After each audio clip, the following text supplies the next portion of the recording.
So we're on our walk.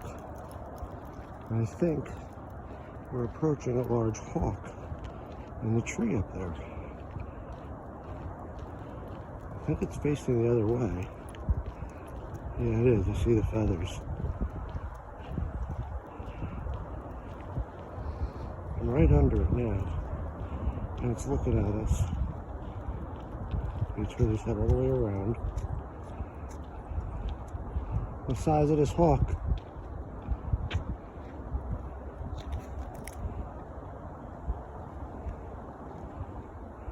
He's just chilling.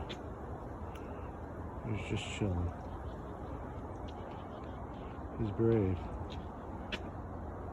Oh, Marsh, too bad you didn't come with me this time. I'm literally 15 feet from him.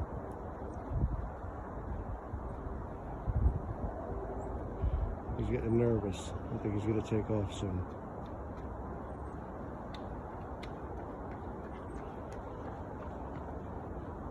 And there he goes. A little higher. He didn't like me being right there looking at him. See you later.